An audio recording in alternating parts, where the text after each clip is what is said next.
Episode 12 শুরুতে আমরা দেখি তিজিয়ং ইয়নবি এবং ইয়নশিককে নিয়ে তার বাড়িতে আসে। সেই বাড়ি যেটাতে আগে তার বাগান ছিল, আর ভবিষ্যতে সে একটি রেস্টুরেন্টও খুলতে যাচ্ছিল। ইয়নশিক জিজ্ঞাসা করে জায়গাটা কি সেফ। তিজং বলে আমাদের কাছে আর কোনো অপশন নেই। তোমার দোকানের দিকে এত ক্যামেরা লাগানো ছিল। তারপর ইয়ানবি বলে আমি গাড়ি থেকে জিনিসপত্র নিয়ে আসছি। তিজং তার সব গাছপালা দেখছিল যেগুলো মারা গিয়েছিল, আর টেবিলের উপর রাখা ছবিগুলো দেখতে থাকে যেগুলোর উপর ধুল জমা ছিল। সে একটি ছবি তুলে যার মধ্যে সে নিজে এবং তার ভাই এবং তার মা ছিল। ছবিটি দেখে সে অনেকটা ইমোশনাল হয়ে যায়। এদিকে ইহান তার নেনিকে নিয়ে আগামীকালের এক্সিবিশনের জন্য প্রস্তুতি নিচ্ছিল। নেনি বলে আগামীকাল সারা দুনিয়া জেনে যাবে আর্লি বার্ড আসলে কার। ঠিক তখনই ওয়ার্ডেনের ফোন আসে। ওয়ার্ডেন ইভানকে জানায় তিজং সুসাইড করেছে। আমি নিজে তার লাশ দেখেছি। কিন্তু ইভান বুঝতে পারে নিশ্চয়ই কোনো ঝামেলা আছে। তখনই আমরা দেখি পিছন থেকে চুলওয়ান ওয়ার্ডেনকে ফোর্সফুলি এই কথাগুলো বলাচ্ছিল। ইভান ঠিক আছে বলে ফোনটি রেখে দেয়। কিছুক্ষণ পর ওয়ার্ডেন চুলওয়ানকে প্রপোজাল দেয় যে তার কাছে একটি গোল্ড বার আছে, চাইলে সে সেটি নিতে পারে। কিন্তু চুলওয়ান বলে ওঠে এখন থেকে তুমি যা বলবে আমি সবকিছু রেকর্ড করব। এদিকে ইভান বলে সম্ভবত আগামীকাল এক্সিবিশনে আমাদের একজন বিশেষ অতিথি আসবে। অন্যদিকে আমরা দেখি তিজং এবং তার টিম এক্সিবিশনের জন্য প্রস্তুতি নিচ্ছিল। তিজং তাদের বুঝায় ইভান আসলে কিভাবে কাজ করে। হত্যার অভিযোগ থেকে বাঁচার জন্য মানুষগুলো এরকম এক্সিবিশনে আসে এবং আর্ট পিসগুলো কিনে নেয়। ইভানও ইচ্ছা করে আর্ট পিসগুলোর দাম অনেক বেশি করে দেয়, যাতে করে অভিযুক্তরা নিশ্চয় হয়ে এই আর্ট পিসগুলো কিনে, আর তাদের অবস্থা খারাপ হয়ে যায়। এসব দেখে ইভান অনেকটা এনজয় করে। ইনমি বলে কত জঘন্য মানুষ। এদিকে চুলওয়ান সব প্রমাণ জোগাড় করে ফেলেছে। ঠিক তখনই স্পেশাল ইনভেস্টিগেশন টিম এখানে আসে, যারা এসে চুলওয়ানকে গ্রেফতার করে আর বলে আমরা জানতে পেরেছি আপনি ঘুষ নিয়েছেন। চুলওয়ান বলে আমি এরকম কিছুই করিনি, কিন্তু তারা তাকে বিশ্বাস করে না। ওয়ার্ডেন বলে আমি বলেছিলাম না তারা অনেক ক্ষমতাবান লোক। তারপর তারা চুলওয়ানকে সেখান থেকে ধরে নিয়ে যায়। এদিকে এক্সিবিশনের দিন চলে এসেছে। কিওয়ান একটি আর্ট পিস দেখছিল। তখন নেনি সেখানে আসে আর বলে তুমি চিন্তা করো না, আমি এই পিসটা কিনে তোমাকে দিয়ে দেব। এক্সিবিশন শুরু হয়ে যায়। ইভানের নেনি অন্ধ ছিল। অন্ধ নেনি সেখানে উপস্থিত সবার থেকে বেশি দাম বলে। সে মনে মনে ভাবে সে জিতে যাবে, কিন্তু ঠিক তখনই প্রাইভেট রুম থেকে কেউ একজন বিডিং করা শুরু করে। ব্লাইন্ড নেনি এবং সেই প্রাইভেট রুমের বিডারের মধ্যে প্রতিযোগিতা চলে। শেষ মুহূর্তে প্রাইভেট রুমের সেই মানুষটা জিতে যায় এবং 10 মিলিয়ন ওয়ানে সেই আইটেমটি কিনে নেয়। তারপর ঘোষণা করা হয় সেই আইটেমটি প্রাইভেট রুমের সেই ক্রেতা পেয়ে যাবে। তারপর ঘোষণা করা হয় আজকে আমাদের মাঝে আর্লি উপস্থিত আছেন, তিনি এখনই আসবেন। কিন্তু ইহান স্টেজে না এসে সে প্রাইভেট রুমের দিকে চলে যায়। তার লোকেরাও তার সাথে ছিল। ইহান মনে করে এটা নিশ্চয়ই তিজং, কিন্তু তার কাছে তো এত টাকা নেই। তাহলে সে এই বিট করলো কিভাবে? বোকা হয়তো বা ফেসে গেছে। ইভান রুম খুলতেই দেখে ভিতরে তিজং নয়, ভিতরে দোকিউ ছিল, অ্যাসেম্বলিম্যানের ছেলে। সে বলে সারপ্রাইজ, কেমন আছো বন্ধু? তারপর ফ্ল্যাশব্যাকে দেখানো হয় তিজং হাসপাতালে দোকিউকে দেখতে গিয়েছিল এবং সে বেঁচে ছিল। তিজং তাকে একটা সুযোগ দেয় আর বলে আমার জন্য কাজ করতে হবে, এতে সে রাজি হয়ে যায়। দোকিউ বলে তুমি কি ভেবেছিলে আমি মারা গেছি? ঠিক তখনই পুলিশ আসে এবং ইভানকে গ্রেফতার করে ফেলে। দোকিউ বলে আমি সাক্ষী হয়ে গেছি, তুমি কিভাবে মানুষকে ফাঁসাও এসব কিছুর প্রমাণ আমি দেব। এদিকে ইভানকে নিয়ে যাওয়া হচ্ছিল। তখনই নেনি তার কাছে আসে। ইভান তাকে বলে আমি জেল থেকে বের হয়ে আসবো, তুমি আমাদের গেস্টকে ওয়েলকাম জানানোর প্রস্তুতি নাও। বাইরে ইনভি সবকিছু রেকর্ড করছিল যে কিভাবে ইভানকে পুলিশ ধরে নিয়ে যাচ্ছে। তারপর আমরা দেখি জেলের ভিতর দিয়কচুর সঙ্গে কেউ একজন যোগাযোগ করে। এদিকে তিজং ব্যাগ গুছিয়ে প্রস্তুতি নিচ্ছিল। ইয়ানশিক এসে বলে আমাদের এসব কিছু করার কোনো দরকার নেই, ইভানকে পুলিশ ধরে নিয়ে গেছে। তিজং বলে না, ওর উপরে হাত আছে, সে নিশ্চয়ই খুব তাড়াতাড়ি বের হয়ে যাবে। যদি চিরতরে তাকে শাস্তি দিতে হয় তাহলে আমাদেরকে প্রমাণ খুঁজে বের করতে হবে। ইয়নচিক বলে হ্যাঁ, সে যত মানুষকে বাঁচিয়েছে তারা সবাই তাকে বাঁচানোর জন্য এগিয়ে আসবে, আর তারা সবাই বড় লোক ছিল যারা তার জন্য এই মূর্তিগুলো কিনত। তিজং বলে আপনি নিজের খেয়াল রাখবেন, আমি চললাম। এদিকে আমরা দেখি দোকিউ পুলিশের সামনে ছিল। সে তাদের সবকিছু বিস্তারিতভাবে বলছিল। সে তাদের কিছু প্রমাণ দেয়, যেখানে একটি ভাঙা পণ্য ছিল। তারা তাকে আরো কিছু জিজ্ঞাসা করতে চাইলে সে কিছুটা বিরক্ত হয় আর বলে আমার কন্ডিশন দেখছেন না। তারপর তারা তাকে ছেড়ে দেয় এবং সে হসপিটালের জন্য রওনা দেয়।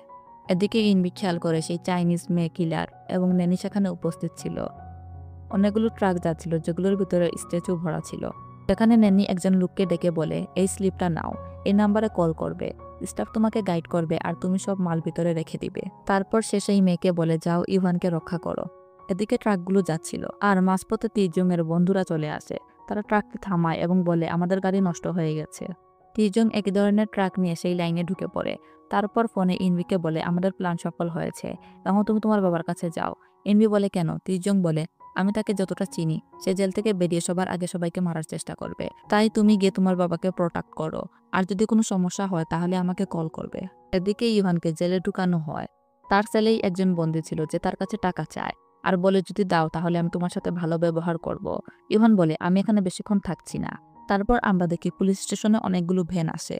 ভ্যানগুলোর ভিতর থেকে গুন্ডারা নেমে আসে আর স্টেশনের সবাইকে মারতে শুরু করে। কোনো কিছু বুঝে ওঠার আগেই পুলিশ স্টেশনে সব পুলিশদের অবস্থা খারাপ হয়ে যায়। গুন্ডারা নির্মমভাবে সবাইকে মারছিল। ইলগু ইভানের কাছে আসে আর বলে তাদেরকে বলুন আমি আপনার লোক। ইভান কিছুই করে না, ঠিক পিছন থেকে ডিএক্সু এসে তাকে মেরে দেয়। তারপর সে ইভানকে বের করে দেয়। ইভানের সঙ্গে থাকা বন্দীদেরকেও মেরে ফেলা হয়। মানে এখানে কি হয়েছে এই বিষয়ে সাক্ষী দেওয়ার জন্য তারা কাউকে জীবিত রাখছিল না।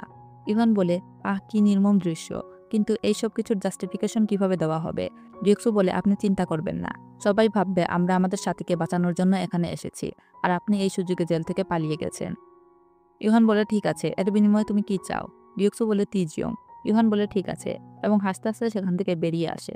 এদিকে বাইরে সেই কিলার মেয়েটি দাঁড়িয়েছিল। ইভান তাকে বলে কাজ শেষ করো আর ছবিগুলো তুলবে, আমি তাদের ছবি দেখতে চাই। আর আরেকটা কাজ আমি নিজে গিয়ে করে আসছি। আমরা দেখি ইভান হাসতে হাসতে গাড়িতে উঠে যায়। অন্যদিকে তিজং মূর্তি রাখার অজুহাতে ইভানের বাড়ির ভিতরে ঢুকে যায়। ইয়নচুক সবকিছু গুছিয়ে বাইরে বেরিয়ে যাওয়ার জন্য প্রস্তুতি নিচ্ছিল। ঠিক তখনই একটি শব্দ শুনতে পায়। সে ভাবে ইউনবি এসেছে, তাই বাইরে যায়। এদিকে আমরা দেখি দোকিউকে ইভান মেরে ফেলছে। তার গলাতে কিছু একটা দিয়ে টান দিচ্ছিল আর জোরে জোরে হাসতে থাকে। ইনবি তাদের সেই লোকেশনে চলে আসে। সে ভিতরে ঢুকে তার বাবাকে খুঁজতে থাকে। তখন সে দেখতে পায় সেই মেয়েটি তার বাবার শরীরে ছুরি বসিয়ে দিচ্ছে এবং তার ছবি তুলছে। তার বাবা ব্যথায় চিৎকার করছেন। ইনবি বলে তুমি কি করছো? মেয়েটি বলে চিন্তা করো না, তোমারও ছবি তোলা হবে। এদিকে আমরা দেখি ইভান দোকিউকে মারছিল। দোকিউ বাঁচার জন্য অনেক চেষ্টা করে কিন্তু ব্যর্থ হয়। ইভান বলে যাও তোমার বাবার সঙ্গে দেখা করো, এবার তাকে একটু রেসপেক্ট দিও, আর হাসতে হাসতে বাইরে বেরিয়ে যায়। দেখে ইনবি এবং সেই কিলার মেটির মধ্যে লড়াই চলছিল, কিন্তু ইনবি বেশি একটা ফাইট জানে না, তাই কিলার মেটি সহজে তাকে আহত করতে পারছিল। তবুও ইনবি নিজের সর্বোচ্চ চেষ্টা করছিল, কখনো ফুলের টপ, কখনো কোনো জিনিস ছুড়ে দিয়ে তাকে আটকানোর চেষ্টা করছিল। কিন্তু শেষমেশ ইনবি অনেকটা মার খেয়ে যায় এবং মাটিতে লুটে পড়ে। কিলার গার্ল তার দিকে এগিয়ে গেলে ইনবির বাবা তার পায়ে ধরে ফেলে এবং বলে ইনবি পালিয়ে যাও এখান থেকে। ইনবি দৌড়ে বেরিয়ে যায়। কিলার মেয়েটি বলে উঠে কেমন মেয়ে জন্ম দিয়েছ, তোমাকে এভাবে রেখে চলে গেল। তারপর সে ইনবির বাবার বুক থেকে ছুরিটি বের করে এবং ইনবির পিছনে। ইনবি বাইরেই ছিল যে তাকে মোটর বাইক দিয়ে ধাক্কা মারে। ছুরিটা পড়ে যায়। ইনবি সেই সুযোগে ছুরিটি তুলে নেয় এবং তার কাঁধে বসিয়ে দেয়। তারপর ইনবি দৌড়ে তার বাবার কাছে যায় আর বলে তোমার কিছুই হবে না, আমি অ্যাম্বুলেন্স রেখেছি, এখনই চলে আসবে। ঠিক তখনই সেই কিলার মেয়েটি তার পিছনে চলে আসে এবং তার গলায় ছুরি ধরে। এদিকে সব কর্মীরা মূর্তি রেখে ইভানের বাড়ি থেকে বেরিয়ে যাচ্ছিল। তিজুং ইচ্ছা করে সেই ঘরেই থেকে যায় এবং তার ব্যাগ বের করে। তখনই ইভান তাকে ফোন করে আর বলে চলো এবার সবকিছু শেষ করি, তোমাকে আমার বাড়িতে ডাকছি। তিজং বলে আমি তো তোমার বাড়িতেই আছি। সে রুম একটার ভিতরে ঢুকে আর সবকিছু বের করার চেষ্টা করছিল। ইভান বলে আমিও আসছি। এদিকে তিজং হার্ড ডিস্কটা বের করে ফেলে। কিন্তু তিজং হার্ড ডিস্কটা বের করা মাত্রই অ্যালার্ম বাজতে শুরু করে এবং গেট বন্ধ হতে শুরু করে। তখন সে হার্ড ডিস্কটা নিয়ে গেটের ওপাশে লাফ দিয়ে চলে যায়। তারপর সে অনেক চতুরতার সাথে বাড়ির বাইরে বের হয়। বাড়ির যখন বাইরে বের হয় তখন সে সেখানে ডিওক্সুকে দেখতে পায়, যে বসে তার জন্য অপেক্ষা করছিল। আর জোরে জোরে হেসে বলে আমি ভেবেছিলাম তুমি বাইরে কোনো জায়গায় আছো, কিন্তু এখন দেখো তুমি ভিতর থেকে বের হচ্ছ। এখন তো তোমাকে ঈশ্বরের কাছে পাঠাতেই হবে, এই দিনের জন্যই আমি অনেক প্রার্থনা করেছি। তারপর ডিওক্সুর অনেক লোক সেখানে চলে আসে। ডিওক্সু বলে তুমি কি মনে করো তুমি এখান থেকে পালিয়ে যেতে পারবে? তারপর তাদের অর্ডার দেয় তাকে মেরে ফেলার জন্য। তখন তিজং হঠাৎ তার গান বের করে এবং সবাইকে গুলি করা শুরু করে। তারপর সে দৌড়ে পালাতে থাকে আর যারা পিছন থেকে তাকে তাড়া করছিল সে সুযোগে একে একে সবাইকে মারতে থাকে। ডিওক্সু একটি ক্রসবো হাতে নিয়ে লড়াই করা শুরু করে। এদিকে তিজং সবার সঙ্গে লড়াই চালিয়ে যাচ্ছিল। সে সবাইকেই একবারে মার দিয়ে দেয়, কারণ সে একটা ফ্লার গান ছুড়ে দেয়, যার কারণে আশপাশ সম্পূর্ণ কিছু ধোঁয়ায় ঢেকে যায়। সে একটি মূর্তি দিয়ে একজনকে মেরে ফেলে এবং বুঝতে পারে যে মূর্তির ভিতরে অস্ত্র আছে। যাদেরকে মারা হয়েছিল তাদের মারার সেই অস্ত্রগুলো এই মূর্তির ভিতরে লুকিয়ে ছিল। আর এখন তিজং সেই অস্ত্রগুলো ব্যবহার করতে থাকে। এদিকে ডিওক্সু এসে যায় এবং সে ক্রসবো ছুড়ে। তিজং নেলগান চালায়, দুজনেরই আঘাত লাগে, দুজনেরই লড়াই চলতে থাকে। তখন একটি মূর্তি ভেঙে যায় এবং তার ভিতর থেকে একটি ছুরি বেরিয়ে আসে। তিজং সেই ছুরিটা ডিওক্সুর কাঁধে ঢুকিয়ে দেয়। ঠিক তখনই ইভান সেখানে চলে আসে। ইভান ক্রসবোটা হাতে নিয়ে আক্রমণ করে। তখন তিজং লুকিয়ে পড়ে। ইভান বলে জানো আমি ইচ্ছা করে তোমাকে এখানে আসতে দিয়েছি, জানতাম তুমি মূর্তিগুলোর সঙ্গে আমার বাড়ির ভিতরে আসতে চাইবে। তখনই আমাদের ফ্ল্যাশব্যাক দেখানো হয় যেখানে নেনি সেই লোকটাকে চিরকুট দিয়েছিল, তাতে লেখা ছিল গেস্টকে ভিতরে ঢুকতে দিতে। তিজং বলে আগামীকাল পুরো পৃথিবী তোমার আসল সত্যটা জেনে যাবে। ইভান বলে তোমার কি মনে হয় ওই হার্ড ড্রাইভগুলোতে সবকিছু আছে? ওগুলো একবারে ক্লিন, ওগুলোর ভিতরে তুমি কিছুই পাবে না। তারপর সে একটি তলোয়ারের মাথা দেখায় আর আমরা বুঝতে পারি যে এটার ভিতরে সব তথ্য আছে। এদিকে সেই কিলার মেয়েটি ইনবিকে ধরে নিয়ে আসে আর বলে 1 পা এগোলে এই মেয়েটি মারা যাবে, ছুরি নামাও চলো। ইভান বলে এবার তুমি কি করবে? চলো আমি তোমাকে একটি চয়েস দিচ্ছি, তোমাকে ডিওক্সুকে মারতে হবে, একে শেষ করে দাও। যদিও বেঁচে থাকে সারা জীবন তোমার পিছে পড়ে থাকবে, তাই কেননা তাকে এখনই খতম করো।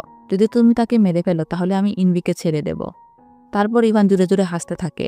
এদিকে তিজং তার ছুরিটা ফেলে দেয় এবং বলে ও এসবে ইনভলভ না, তাকে যেতে দাও।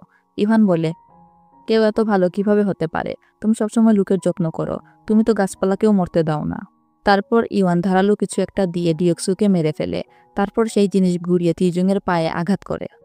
ইভান একটি মূর্তিকে দেখিয়ে বলে এটাই আমার 100তম মূর্তি, তোমাকে মেরে আমি পুরো দোষ এই মেয়ের উপর চাপিয়ে দেব। এটা শুনে তিজং ঘুরে দাঁড়িয়ে ছুরি তুলে নেয়। এদিকে ইনভিও সেই কিলার মেয়েটির সঙ্গে লড়াই করতে থাকে। তিজংয়ের একদিকে সেই কিলার মেয়ে, অন্যদিকে ইভান ছিল। দুজনের সঙ্গে সেই লড়াই করতে থাকে।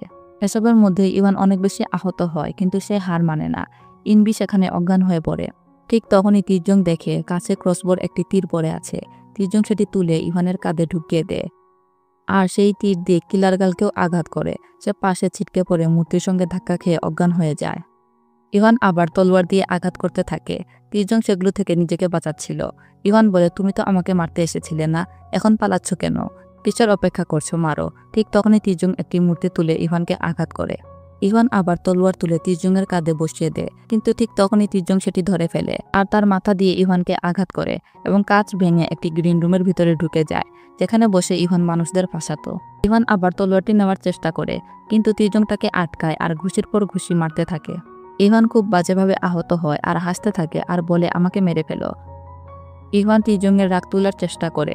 ইভান বলে এই জায়গায় তো আমি তোমার জীবন নষ্ট করেছিলাম। তারপর সে তার ভাইয়ের একটি ভিডিও প্লে করে, যেখানে দেখানো হয় কিভাবে তার ভাইকে মারা হয়েছিল। তিজং সেই ভিডিও দেখে প্রচণ্ড রেগে যায়। ইভান জোরে জোরে হাসতে থাকে আর বলে আমাকে মেরে ফেলো। রাগে তিজং তলোয়ারটি ইভানের কাঁধে ঢুকিয়ে দেয় আর ইভান চিৎকার করে উঠে। ইভান তার আরও রাগ তোলার চেষ্টা করে আর বারবার বলে আমাকে মেরে ফেলো। তখন তিজং তাকে তুলে ধরে এবং তলোয়ার তার শরীর ভেদ করে সামনে থাকা স্ক্রিনের ভিতরে ঠেলে দেয়। তিজং বলে তুমি তিজিনকে মেরেছ, তোমার উচিত মরে যাওয়া, কিন্তু আমি তোমাকে মারতে পারবো না, এতে কিছুই বদলাবে না, আর এত সহজ মৃত্যু তুমি ডিজার্ভ করো না। সেই জায়গা থেকে তিজং পেন ড্রাইভটি তুলে নেয়।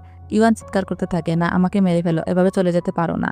কিন্তু তিজং বলে না, তোমাকে বেঁচে থাকতে হবে, তোমাকে শাস্তি পেতে হবে, যা কিছু করেছো তুমি তার জন্য। তারপর সে ঘুষি মারে আর ইভান সেখানে অজ্ঞান হয়ে যায়। এরপর স্ক্রিনে গ্লিচ দেখা দিতে থাকে। তিজং সেখান থেকে চলে যায়। এদিকে আগুন ধরে যায় এবং সব মূর্তি জ্বলে যায়। নিউজে জানানো হয় যে ইভানের বাড়িতে আগুন লেগেছে, কিন্তু সেখানে কিছু প্রমাণ পাওয়া গেছে, যা থেকে বোঝা যায় ইভান অনেক মানুষকে ফাঁসিয়েছে।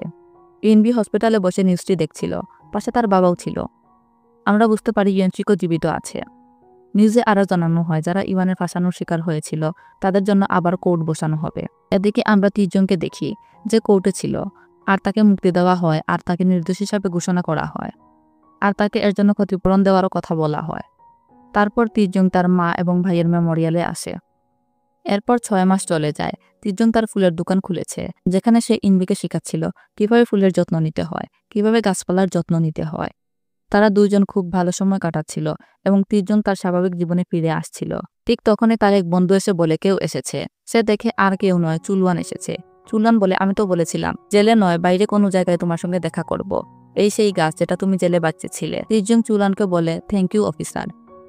চুলওয়ান বলে আমার নাম অফিসার নয়, আমার নাম চুলওয়ান, এখন থেকে তুমি আমার নামেই ডাকতে পারো। এরপর আমরা দেখি ফ্লাওয়ার শপের পাশে তিজং একটি ছোট ক্যাফেও খুলে ফেলেছে, সেখানে ইনভি এবং ইউনচিকো তার সঙ্গে ক্যাফেটি চালাচ্ছিল। রাত হয়ে যায়, তারা সবকিছু গুছিয়ে নেয়। তারপর তিজং তার বন্ধু এবং ইনভিদের সাথে বসে ড্রিঙ্কস করে। সবাই অনেক বেশি খুশি ছিল আর অনেকটা ভালো সময় কাটাচ্ছিল। এরপর স্ক্রিনে আসে টাইটেল দ্য ম্যানিপুলেটেড। তারপর পোস্ট ক্রেডিট সিন দেখা যায়। একজন লোক সেই রুমে একা একটি চেয়ারে বসেছিল আর সেই স্ক্রিনে সবকিছু দেখছিল। আর এখানেই এপিসোডটি শেষ হয়ে যায়, আর এর সাথেই এই সুন্দর সিরিজটি শেষ হয়ে যায়। এর এন্ডিং অনেক হ্যাপি ছিল। এন্ডিংটা আপনাদের কেমন লাগলো অবশ্যই জানাবেন।